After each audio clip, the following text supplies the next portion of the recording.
I just wanted to brief you on some of the national concerns that is also good for you to know. Some of the challenges that the country is facing and which you are also facing, which we need to say, and which I normally say because I speak my mind and I say that as members of parliament we have also let you down in many areas. Yeah, one of the areas that MPs have let you down is on funding of education. I believe that the funding of education in Kenya is not does not support the facilities that are required. The educational function is not properly funded, and I say this because the capitation that is sent to your schools is not sufficient, and it does not take into account the regular increase in enrollment in your schools. Each and every year you have more pupils, more students. So I think as members of parliament, I wanted to highlight that even to the media, that it is time members of parliament supported the education sector as required.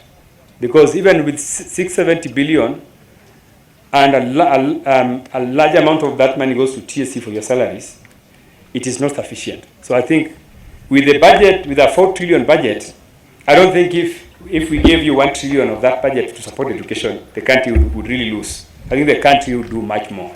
So I want to urge my colleague members of parliament that it is time we enhance our financial support to education sector, because as we all agree, education sector is the most important sector, because this is the development of our community, development of our resources as a country, development of our people. Without people, there is no country. So I want to emphasize that in this forum that members of parliament must work towards increasing funding to education sector. The other issue which we must also address in line with that is overtaxation. You and me know that today teachers don't have a salary. Or is there anybody who has a salary? I even saw that there's a county where all staff are earning a salary of 100 shillings. So overtaxation is one of the issues that's going to affect the education sector, especially the resources in the education sector, because if you are overtaxed, you do not have resources to support your family, you cannot deliver. So members of parliament must in the coming years work towards taming this overtaxation of the employed class. The employed class cannot bear the burden of developing the country. If the country is going to develop, it cannot be done by the people who are employed who are on salary. It must be done by everybody. And I want to ask the government to desist from assuming that if you are employed, then you have excess money.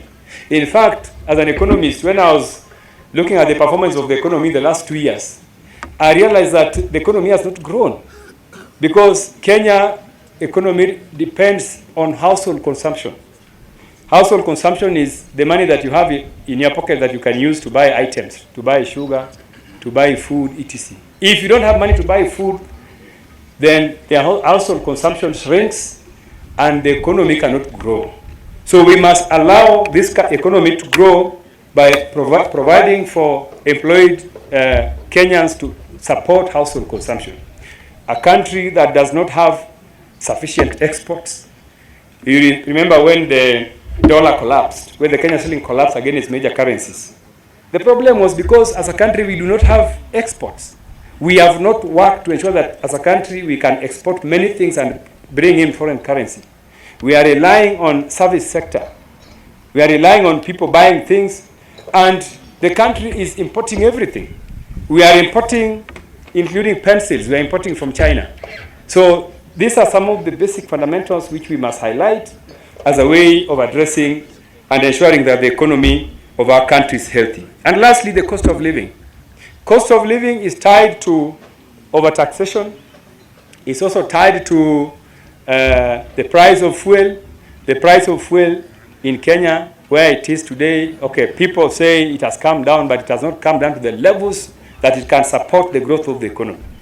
The price of fuel today is still not able. If you are in business, you know that the price of fuel will not allow you to make money, to grow your profits. If you cannot grow your profits, you cannot grow the economy. So we want to urge government in this forum that those are fundamental factors that the government needs to address if this economy is to grow, and if it is to grow and to benefit all Kenyans and the stakeholders, fundamentally the education stakeholders. Members of Parliament across the region have invested immensely in the growth of our institutions. Every year, every member of Parliament has faith in the impact of education in our society, and that is why across Nyanza you see beautiful schools conspicuously standing out. However, please take note that the domiciling of junior school in our primary institutions, which I continue to appreciate for many good reasons, including easing parents' burden, I'm aware most of our institutions could be in need of a few more classrooms, or possibly other than facilitates laboratories and workshops to adequately address CBC concerns. Just to let you know, in this financial year, as members of Parliament, we recognized the need for improvement in the infrastructure within the junior secondary school setup, and we made it a policy in Parliament that half of the infrastructural budget for each constituency must go to JS schools. So you will see a lot of those works happening in this financial year. The government has been slow in releasing resources to NGCDFs. I think right now before we close the financial year, we are going to start doing development projects, and junior secondary schools are the largest beneficiaries. Mr. Chairman, I would like to rally myself behind you on the call on teachers' transformational prerequisite to digital learning. It is the only pathway that is clear. We must work on the attitude of teachers to engage in digital teaching and the learning, as this will work to enable learners construct and develop critical thinking, innovativeness and relevance to the current trends, and of course be globally competitive. Teachers need to impart skillful knowledge. In fact, it should be learning by construction, not by reception. Teachers must operate like people that are limitless on resource availability. All learning resources are in the environment and online. Let us be productive, exhaustive enough to make learning child-friendly. Finally, I'm aware of the TSC amendment bills that are currently under public participation. We have had a lot of cries from teachers in my constituency, and I've asked them to identify those clauses that are not palatable with them. And we will definitely consult with our colleagues to ensure that we expand those amendments that are not good for the teaching sector. We have also listened to your professional union bodies in this area, and we assure you that we are going to take note of their concerns. One of the structures that JS developed when this system was brought up, the need for each school to have laboratories. And you know, the way we do our laboratories, each laboratory costs about 4 million shillings, ordinary laboratories. So as Parliament, we tasked Ministry of Education to develop for us a cheaper laboratory model that we could use. You know, we could easily spend little resources and build. And up to now, the ministry has never come back to us. So I'm surprised that SEPU has come up with a laboratory that is going to cost us 200,000 shillings. I think on my part, I want to commit that I can even build even 20 laboratories at once, if this is what can work for us. Because you see, when we failed to build laboratories, it was decided that you would use these laboratories in the secondary schools within your areas, isn't it? Again, transport became a problem, because moving students from this school to the laboratory regularly was almost impossible. So these are some of the gaps that this CBC thing is facing, and I'm grateful that you guys have a solution for it. This is something which I can assure you members of Parliament are going to really be happy about, and I will not waste time to communicate this to my members of Parliament from this region. So be assured that this one I'm going to communicate immediately. We have a regional WhatsApp group for all members of Parliament from this region. So I'm going to communicate this one immediately we finish here. The other concern is to do with buses, which you are recommending that we could have one bus for 20 schools. Again, this I think is also workable.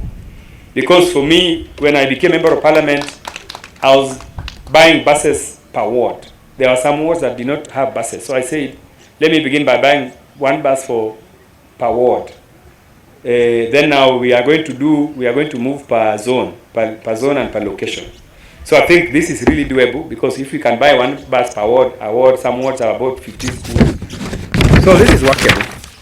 You know that the government is promoting tree planting in schools. What the government is doing is the government is using NGCDF. Because one of the things we did this year was to amend NGCDF Act to provide for two things. To raise resources that we used to allocate for tree planting. We did that, and now we are supposed to allocate about 5% of our NGCDF to tree planting. Again, we amended the NGCDF Act to provide that in each ward, a member of parliament must build a digital hub. So there's digital hub and there's planting of trees. These are already things in our law, and they are falling within the NGCDF Act under the stewardship of members of parliament. So these are things that I want to assure you that members are going to do. And of course, when we plant trees, we plant them in your schools. So these are programs that we are going to do. We are going to, like for myself, I will give you the money. I will give the heads the money, and you plant the trees for me, and I will just come and check. I will not get involved in procurement of trees. Once I give you your $500,000, please plant trees, amount of trees, and then I will come and check. I believe that's what other members of parliament are also going to do through their allocations. The other issue which you have raised is fencing of schools. This is true. Before I came here, I was commissioning a development program in one of the schools, and one of the issues which the community raised with me was that the school needs to be fenced and secured with a proper gate. This is very good, first of all, for security. Security of the resources in the school, but also security of the community and the students. So this is something which already I know a number of MPs are doing. There's a member of parliament who told me that when he was elected, the first project he did was to fence all schools in his constituency. He didn't build any classroom. He just went fencing everything. So I think if this is a concern from Nyanza capture team, I think this is one of the most serious stakeholder engagement that we could have. So I think we are going to ensure that we communicate this one also to teachers. I therefore would like to take this singular honor to declare this 20th capture Nyanza Regional Conference officially closed. It works in our schools. But now the curriculum demands certain things. And the current government has a policy of bottom up. And that is why we invited you. So as from today, we want the things that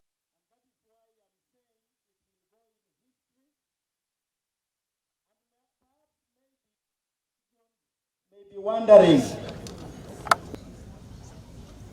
The junior school is domiciled in primary.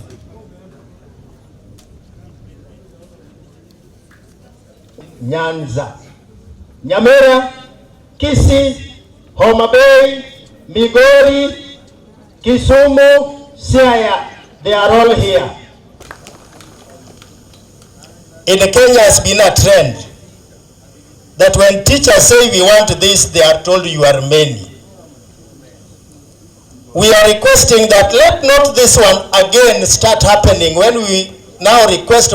A zone consists of 15 to 30 schools. That is the largest. But I don't think there is any zone now with 30 schools. That is a sub-county. We want it to be in uniform. That all our schools receive a mobile laboratory required. And I'm happy, if you look at these flags, you will see SEPU here, school equipment. They have come up, biology, mathematics, Which one have I left out? It is not easy. It is not easy. We must nurture the community. Marka Tuda and Yatela no we will go again gin pipeline. Gin catch kayo kakibiri school. Mana kuda. Special thanks to our MP Kumewa Klasene Omeo one give facelift ma school Marario congestion ka Mose Beach Kabolo the best. Last year, Incha Wagolo ja 391, ja 390, ja 387. We are happy. Nuko Mojogo, Ngata Chia, St. Joseph Kitale, Kindoso Mokuro, and a full scholarship. And again, on Nikata next year, Kwatimu Penjima, the other year, Kwatimu 8 to send you. As heads of Nyanza, we have talked. And first and the best curriculum is a curriculum that wants all the stakeholders.